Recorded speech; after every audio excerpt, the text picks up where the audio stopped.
জয় গুরু। পরম প্রেমময় শ্রী শ্রী ঠাকুরের চরণে আমার শতকোটি প্রণাম। জগৎ জননী বড়মা চরণে আমার শতকোটি প্রণাম। গুরু পরিবারের সকলের চরণে আমার শতকোটি প্রণাম। সবাইকে আমার আনন্দিত জয় গুরু। ইষ্টভীতি নিয়ে কিছু আলোচনা। ইষ্ট মানে হচ্ছে মঙ্গল, আর ভীতি মানে হলো পূরণ করা বা বাড়িয়ে তোলা। তাহলে যা আমাদের জীবনে মঙ্গলকে বাড়িয়ে তোলে, ইষ্টভীতি হচ্ছে তাই গুরুর যখন আমরা জীবনের সব মঙ্গলের একমাত্র দিশা, তাই গুরুই যখন আমার জীবনের সব মঙ্গলের একমাত্র দিশা, তখন তাকে খুশি করে তৃপ্ত করে চলার মধ্যেই যে আমার ও আমার চারপাশের আর সবার মঙ্গল রয়েছে এ নিশ্চিত। আর গুরুর খুশির জন্য তাকে ভোগ অর্ঘ্য নিবেদন করার কথা তো চিরকালেই আমরা ভারতবর্ষের মানুষেরা জেনে ও মেনে এসেছি। মুক্ত মনে ভালোবাসায় ভরা সেই দানে আসলে কিন্তু শিষ্য নিজেই বেড়ে ওঠে, নিজেই উন্নত হয়ে ওঠে। আমাদের দেশের ইতিহাস পুরাণে তার কত ছবি আমরা দেখতে পাই।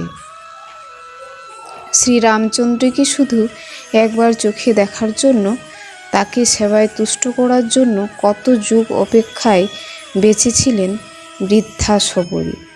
তাই দুর্বল শরীর নিয়ে প্রতিদিন তিনি নিজের হাতে ঘর দুয়ার নিখুঁতভাবে পরিষ্কার করতেন।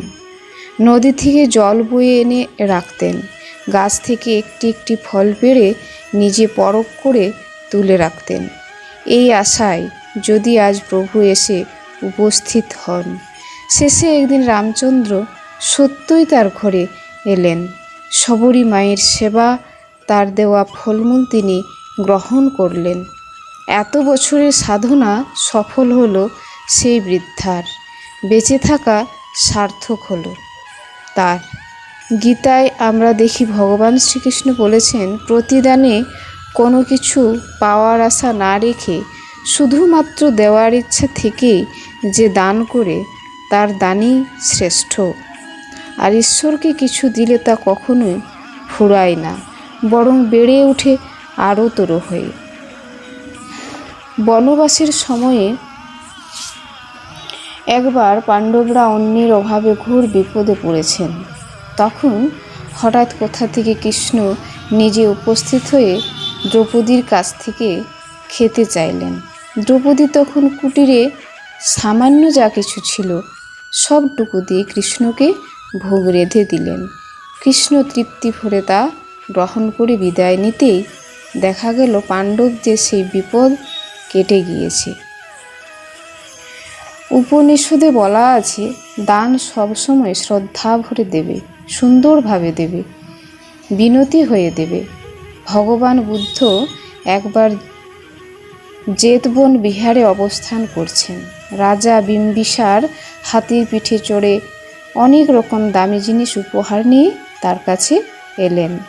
বুদ্ধদেব রাজাকে আশীর্বাদ করে কাছে বসালেন, কিন্তু উপহারগুলির দিকে চেয়েও দেখলেন না। এমন সময় এক গরিব বৃদ্ধা মা ধুলো পায়ে হাঁটতে হাঁটতে এলেন বুদ্ধদেবের কাছে। তার হাতে একটি পাকা আম।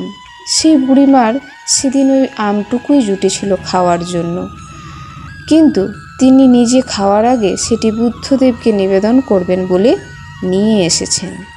বুদ্ধদেব ওই মাকে দেখে আসন ছেড়ে নিচে নেমে এলেন, আর মাথা নত করে দুই হাত পেতে সেই আম গ্রহণ করলেন। সেই দৃশ্য দেখে রাজা বিম্বিসার বুঝতে পারলেন, গুরুকে দান করতে হলে তাকে দেওয়ার আকুলতাটাই আসল উপহারের ওজন নয়। সুতরাং ঈশ্বরের উদ্দেশ্য দান সব কালেই সবখানেই ছিল।